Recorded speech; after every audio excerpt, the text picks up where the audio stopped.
언약을 세우시는 하나님이라는 제목으로 함께 말씀을 나누겠습니다. 여러분 참 잘 아시는 말씀이죠. 하나님이 노아 홍수 심판 이후에 무지개라는 표징을 주셔서 이 무지개라는 표식을 볼 때마다 다시는 물로 심판하지 않으시는 하나님을 발견하고 기억하게 된다는 그런 이야기인데요. 참 우리가 살아가면서 힘든 것 중 하나가 약속이 깨어지는 것입니다. 또한 우리가 살아가면 흔히 볼 수 있는 것 또한 약속이 지켜지지 않는 겁니다. 결혼 생활에서도 가장 중요한 것이 서로에 대한 신뢰잖아요. 이제 좀 있으면 이제 대선이 지나고 또 지방선거가 또 6월달에 또 있습니다. 그러다 보니까 요즘 페이스북에 이제 출마하시는 분들이 그렇게 친구 요청을 보내요. 기존에 도의원 하셨던 분이 만나자고 할 때는 만나주지도 않더니 갑자기 친구를 요청을 보내고 막 그럽니다. 어쨌든 정치인들도 선거철이 되면 공약을 많이 내세우죠. 반드시 절대로 이러면서 공약을 합니다. 하지만 사람이 하는 약속이나 사람이 세운 이 공약들이 잘 지켜지지 않는 것들을 우리는 자주 보게 됩니다. 반면에 하나님께서 우리에게 주시는 그 언약, 사람의 약속, 사람의 언약과는 정말 다릅니다. 하나님의 언약은 반드시 절대로라는 이 수식어가 꼭 들어맞는 단어입니다. 하나님의 언약은 없어지지 않고 무너지지 않고 절대로 피해지지도 않고 끝까지 신실하게 하나님 편에서 이 언약과 약속을 지켜가신다는 데 의미가 있습니다. 오늘 본문에 나타나는 노아와 맺은 언약도 역시 동일합니다. 그런데 이 언약은 단지 수천 년 전에 살았던 이 노아만을 위해서 맺어진 언약이 아니라 하나님께서 노아와 맺은 언약은 노아뿐 아니라 그의 후손과 그들을 둘러싼 모든 생명들을 향한 하나님의 언약입니다. 영원토록 신실하게 무너지지 않는 하나님의 언약인 줄로 우리가 믿었으면 좋겠습니다. 그래서 오늘 함께 나누는 이 창세기 9장 말씀을 통해서 하나님께서 맺은 이 언약이 우리의 삶과 우리의 신앙에 어떠한 은혜를 주는지 함께 나눠보도록 하겠습니다. 제가 보통 3대지 설교 많이 하잖아요. 1, 2, 3로. 근데 오늘은 5까지 있습니다. 말씀을 준비하다 보니 얼마나 재밌고 즐거운지요. 그래서 오늘 5까지 있으니 여러분 기대하시고 들으시면 좋겠습니다. 첫 번째는 언약의 대상이에요. 우리 9절과 10절 말씀을 함께 우리 읽어봅니다. 시작! 내가 내 언약을 너희와 너희 후손과 너희와 함께한 모든 생물 곧 너희와 함께한 새와 가축과 땅의 모든 생물에게 세우리니 방주에서 나온 모든 것 곧 땅의 모든 짐승이니라. 아멘. 하나님은 홍수 심판 이전에 노아 한 명하고만 언약을 맺으셨습니다. 그런데 창세기 6장 18절 19절 말씀 봤더니 그러나 너와는 내가 내 언약을 세우리니 너는 노아예요. 노아하고만 언약을 세웠습니다. 너는 내 아들들과 내 아내와 내 며느리들과 함께 그 방주로 들어가고 혈육이는 모든 생물을 너는 각기 암수 한 쌍씩 방주로 이끌어들여 너와 함께 생명을 보존하게 하되라고 성경은 기록합니다. 즉 무슨 얘기냐면 하나님이 원래는 노아하고만 언약을 맺으셨어요. 모든 세상을 심판하실 때 노아는 방주를 짓고 그리고 방주 안에 가족들과 그리고 모든 생물을 각각 암수 한 쌍씩 이끌어들이는 임무를 완수해라. 그 임무를 완수하기만 하면 노아의 생명을 보존하시겠다는 그런 언약이었습니다. 이게 바로 그 내용이에요. 그런데 홍수가 끝나고 새로운 창조가 시작이 될 때에 하나님의 언약의 대상이 확장됩니다. 하나님이 노아뿐 아니라 그의 가족과 후손 모든 생물과 언약을 세우겠다고 말씀하시기 때문입니다. 하나님이 이 15절에서도 반복적으로 언약의 대상을 언급하시죠. 언약의 대상을 확장시키는 것들을 계속해서 반복해서 말씀하십니다. 오늘 본문에서 하나님이 인간뿐 아니라 하나님 만드신 이 모든 피조물의 세계를 얼마나 하나님 사랑하시는지를 우리는 들여다볼 수 있는 중요한 장면입니다. 그렇기 때문에 우리는 여기서 이 모든 피조물 세계에 저와 여러분도 함께 포함되어 있다는 사실이 믿어지기 바랍니다. 하나님이 그렇게 우리를 사랑하십니다. 하나님이 세상을 창조하시고 1장에서 뭐라고 하셨죠? 보시기에 좋았더라. 히브리어로 토브 말씀드렸죠. 토브 기억하시죠? 그 하나님이 보시기에 토브 하셨던 그 마음을 하나님은 잊지 않으셨어요. 너무 좋았던 거예요. 그 대상은 오직 인간에게만 해당되는 것이 아니었습니다. 그래서 1일째부터 6일째까지 이 6일 동안 세상을 모두 다 만드시고 하나님 다 보시기에 좋았다라고 평가를 하셨습니다. 그런데 결국은 인간의 악함으로 세상이 심판을 받았습니다. 인간은 자신들의 악함으로 모든 피조세계가 심판을 당했지만 전혀 아랑곳하지 않고 여전히 하나님의 창조세계를 자신들 마음대로 파괴하고 있습니다. 하나님 우리에게 어떤 사명을 주셨습니까? 하나님 우리에게 주신 중요한 사명이 한 가지가 있는데 그것이 바로 청지기적인 사명이에요. 청지기. 즉 내가 주인이 아니라 청지기는 주인이 청지기에게 맡겨준 것을 잘 가꾸고 관리하는 책임이 청지기에게 있습니다. 그렇다는 것은 우리는 하나님께서 우리에게 맡겨주신 이 자연환경과 모든 지구와 이 모든 피조세계를 잘 관리하고 가꾸어야 되는 그런 책임이 있습니다. 그런데 청지기가 이 피조세계를 잘 가꾸고 관리하는 과정 속에서 자기 마음대로 하면 안 된다는 거예요. 주인이 만들어 놓은 규칙이 있습니다. 주인이 만들어 놓은 룰이 있어요. 그 주인의 방식대로만 피조세계를 관리해야 되는 책임이 우리에게 있는 겁니다. 하나님의 방식과 하나님의 질서로 세상을 잘 관리해야 하기 때문에 우리는 분연히 일어서서 이제 환경 파괴에 대항하고 싸워야 되는 책임이 우리에게 있습니다. 환경을 파괴하는 기업들의 제품을 구매하지 않고 친환경 제품을 구매하고 친환경 제품을 우리 스스로 만들어서 쓰고 어떤 쓰레기를 줄이는 방향으로 계속해서 우리가 나의 삶의 방식을 바꾸어 나가는 그런 보다 더 적극적인 행동이 지금 우리에게 필요합니다. 그것이 바로 우리가 당장 내 삶에 아무 관련이 없어 보이는 이 피조물의 세계를 잘 관리하는 청지기의 사명이라 할 수 있을 것입니다. 만약 청지기가 하나님이 나에게 피조 세계를 맡겨주셨는데 아무런 행동을 하지 않는다. 어떻게 될까요? 신약 성경에 보면요.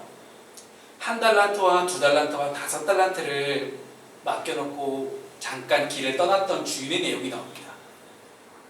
근데 2달란트와 5달란트 받은 사람은 잘 경영해서 각각 2배씩 남겨서 주인한테 돌려드렸어요. 근데 1달란트 받은 사람은 이 가진 것도 잘못해서 이거를 없어지면 어떡할까 전전긍긍하다가 결국은 땅 속에 묻어버려요. 그리고 주인이 돌아왔을 때 주인님이 주신 1달란트 제가 그대로 다시 드리겠습니다 하고 그렇게 이야기를 하죠. 그랬더니 뭐라고 얘기하죠? 주인이 1달란트 받았던 1달란트 그대로 다시 돌려주는 그 종에게 악한 종이라고 이야기를 해요. 악한 종. 그리고 2달란트 5달란트 받은 종은요 착하고 충성된 종입니다. 여러분 그렇습니다. 우리가 하나님이 보시기에 좋았던 그 피조 세계를 잘 관리해야 되는 그런 청지기로서의 어떤 사명이 있을 때 그 사명을 잘 감당하는 과정 가운데서 우리는 분명히 2달란트, 5달란트 받은 사람처럼 잘 관리하고 가꿔야 되는 그런 경영자적인 책임이 우리에게 있습니다. 어떤 것이든 하나님 만드신 세상을 아름답게 잘 가꿀 수 있고 잘 보호하기 위한 구체적인 노력과 결단이 있는 그런 예배가 되기를 바랍니다. 예배가 단순히 나만 만족시키고 나 오늘 예배하고 됐어 하나님 저 할 거 다 했어요가 아니라 나의 모든 일상의 삶 가운데서 예배를 통한 결단이 실천으로 옮겨지는 것이 바로 진정한 예배입니다. 그것이 바로 여러분 삶의 예배임을 잊지 않았으면 좋겠습니다. 두 번째는요, 언약의 대상이 확장됐다면 두 번째는 언약의 내용입니다.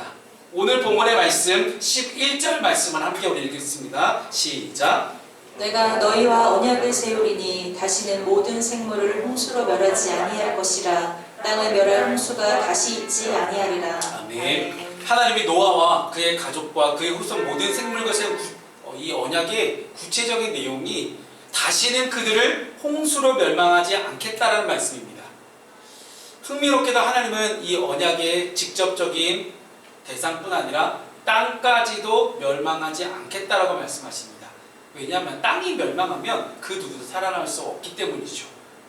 그래서 이사야서 54장 7절, 8절 말씀이 그렇게 이야기합니다. 내가 잠시 너를 버렸으나 큰 긍휼로 너를 모을 것이요 내가 넘치는 진노로 내 얼굴을 내게서 잠시 가렸으나 영원한 자비로 너를 긍휼히 여기리라. 내 구속자 여호와께서 말씀하셨느니라. 아멘. 이 이사야 54장 말씀은 하나님께서 우리를 넘치는 긍휼과 영원한 자비로 우리를 감싸주신다라고 성경이 이야기하고 있어요. 우리의 죄악 때문에 잠시 우리를 버릴지라도 내가 잘못해서 하나님께 잠시 잠깐 버림받은 것 같았다 할지라도 훨씬 더 큰 긍휼과 자비로 우리를 다시 모아주시겠다, 그렇게 약속을 하시는 겁니다. 따라서 우리는 이 언약의 내용을 통해서 하나님의 자비와 긍휼이 하나님의 심판보다 훨씬 더 궁극적인 목적이 있음을 우리가 잊지 말아야 됩니다. 하나님은 결코 우리가 미워서, 우리가 잘못했기 때문에 우리를 꾸짖기 위해서 심판하시는 것이 아니라 우리를 다시 한번 돌이키게 하시려고, 우리를 다시 한번 하나님께로 돌아오게 하시려고 우리를 그렇게 부르신다는 사실입니다. 그래서 우리가 하나님에 대해서 가장 큰 오해 중에 하나는 뭐냐면 하나님을 조건적으로만 바라본다는 거예요. 마치 함무라비 법전의 내용처럼 눈에는 눈, 이에는 이, 이런 방식으로 하나님을 이해하는 겁니다. 내가 잘못한 부분에 대해서 반드시 꾸짖고 되갚으시면서 심판하시고 너 잘못해서 벌 받아, 벌 받고 끝, 이게 아니라 하나님을 그렇게 바라보는 건 절대로 건강한 신앙의 모습이 아닙니다. 하나님은 언제나 항상 우리를 보시기에 좋았더라, 터부하셨던 그 마음 그대로 우리를 사랑하십니다. 사랑하셔서 우리가 잘못된 길에서 벗어나서 다시 돌아오기를 바라고 계십니다. 사랑하셔서 심판하셨는 그런 하나님의 진짜 속마음. 부모가 자식을 훈계할 때 정말로 미워서 훈계하는 게 아니라 정말 사랑하기 때문에 훈계했던 그 마음 그대로 우리가 하나님의 마음을 이해했으면 좋겠습니다. 세 번째는요, 언약의 조건이에요. 우리 7절, 우리 9장 7절 말씀인데요, 우리 오늘 본문 나오지 않았지만 바로 윗부분에 있는 7절이거든요. 함께 읽어볼까요? 시작. 너희는 생육하고 번성하며 땅에 가득하여 그 중에서 번성하라 하셨더라. 아멘. 온 세계에 대한 심판의 대홍수가 끝났습니다. 하나님께서는 살아남은 이 노아와 그의 가족들에게 다시금 생육하고 번성하는 땅에 충만하라, 그 중에서 번성하라 축복해 주십니다. 어디서 많이 본 구절 아니에요? 아담에게 하셨던 그 언약 그대로입니다. 아담을 만드시고 아담에게 에덴 동산을 주시면서 하셨던 그 축복의 말씀 그대로 다시 또 노아에게 하고 계시는 거예요. 하나님께서 노아와 노아의 후손뿐만 아니라 방주에서 난 모든 생물들과 다 언약을 세우십니다. 이제 다시 이 세상을 물로는 홍수로는 심판하지 않겠다, 그 얘기예요. 하나님께서 노아와 맺은 언약은 한 가지 특징이 있습니다. 제가 왜 언약의 조건이라고 표현했냐면 하나님께 상대방을 위해 맺은 일방적이고 무조건적인 언약이에요. 원래 언약이라는 거는 왜 이렇게 돼 있죠? 손가락의 모양이 쌍방간에 하는 거잖아요. 쌍방간에 조건을 걸고 그 조건이 맞지만 언약을 체결하는 거예요. 이게 언약입니다. 그런데 오늘 언약의 조건이 너무 독특합니다. 하나님께서는 노아와 그의 가족들에게 여러 가지 조항을 부과하기보다는 하나님 자신에게 조항을 부과하십니다. 되게 특이한 언약이에요. 그래서 9절과 11절의 내용을 우리가 앞에서 1번, 2번 다 읽었잖아요. 그 내용을 보게 되면 우리는 언약의 대상과 언약의 내용에 대해서 살펴봤는데 결국은 하나님 스스로에 대한 언약임을 우리는 오늘 보게 됩니다.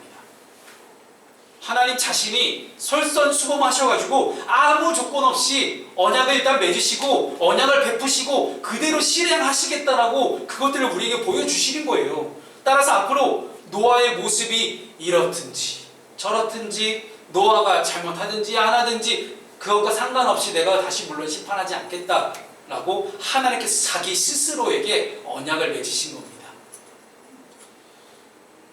아마 이것은 절대로 변하지 않을 만한 언약이에요. 왜냐하면 노아에게 어떤 조항을 부과했다면 노아가 어떻게 하느냐에 따라서 이 조항이 달라질 수 있거든요.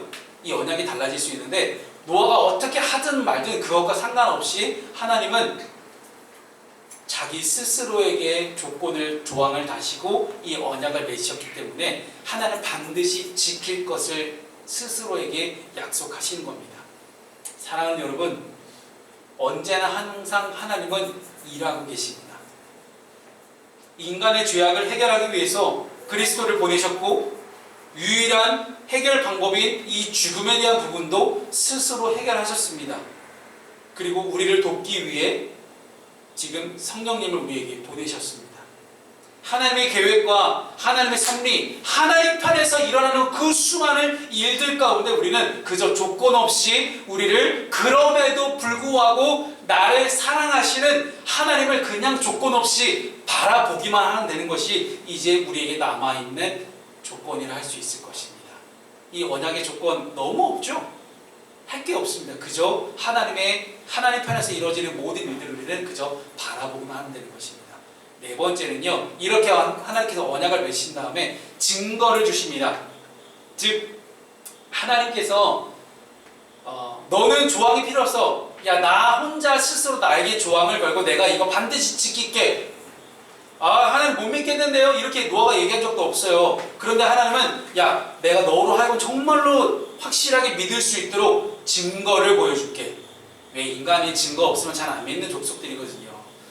오늘 본문의 12절 13절 말씀 읽어볼까요? 시작. 네, 내가 나와 너희와 및 너희와 함께하는 모든 생물 사이에 대대로 영원히 세우는 언약의 증거는 이것이니라. 내가 내 무지개를 구름 속에 두었나니 이것이 나와 세상 사이의 언약의 증거니라. 아멘. 온 세상을 향한 하나님의 조건 없는 사랑을 표현하시는 하나님께서는 의심 많은 인간을 위해서 무지개라는 레인보라는 그런 증거를 우리에게 제시하십니다. 하나님께서 이 성경 말씀 가운데서 이스라엘과 맺은 언약은 크게 한 세 가지로 나타납니다. 제가 PPT에 깜빡하고 안 썼더라고요. 이거를 열심히 성경 본문, 설교 본문을 적어놓고 첫 번째 언약은 오늘 나오는 무지개 언약이에요. 이 무지개 언약이라는 것은요, 공간적인 자연적인 언약이에요. 그래서 이 무지개 언약을 통해서 분명하게 자연의 모든 만물까지도 다스리시는 하나님의 분명한 언약적인 특성을 보여줍니다. 그래서 분명히 이 공간 자체를 하나님이 세팅하셨고 하나님이 모든 것을 다 설치하셨으니 하나님 편에서 모든 것이 이루어집니다. 두 번째 나오는 언약은요, 할례 언약입니다. 아브라함 때 나오죠? 아브라함 때 태어난 지 8일째 되는 날 무조건 할례를 하게 돼 있어요. 근데 이스라엘만 솔직히 한 건 아니었고요. 고대 근동지방에 대부분의 나라들이 했습니다. 근데 블레셋이나 바벨론 이런 애들은 안 했어요. 근데 나머지 다른 족속들은 아람이나 이런 나라들 다 이 할례를 행하고 있습니다. 그런데 이 할례라는 언약은요, 육체적인 언약인 동시에 육체의 표피를 잘라내는 거니까 이 잘라내는 동시에 영적인 언약이 있어요. 왜 영적인 언약이냐면 할례를 행하면 그 할례를 행한 사람은 하나님의 자녀로 인정을 받는 거예요.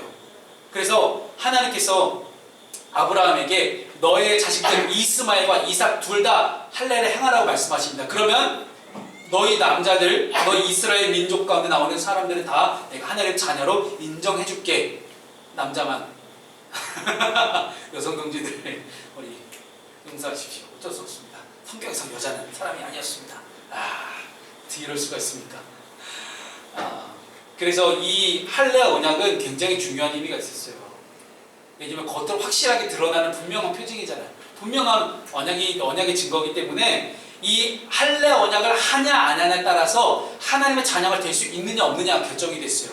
그래서 이제 나중에 신약 시대로 넘어서 사도행전을 읽다 보면 사도행전에서 이렇게 이야기하면 사도행전도 할례를 받지 않은 이방인들이 어떻게 하나님의 자녀가 될 수 있느냐라는 문제가 생겨나기 시작합니다. 그만큼 할례라는 것이 이스라엘은 굉장히 중요한 언약이었어요. 마지막 세 번째 언약이 뭐였냐면 안식일 언약이에요. 안식일. 즉 시간적인 언약이죠. 하나님께서 출애굽을 하는 이 이스라엘 백성들에게 시내산에서 부르셔가지고 모세를 통해서 10가지 계명을 10계명을 주십니다. 거기에 반드시 나오는 언약 중에 하나가 안식일 언약이에요.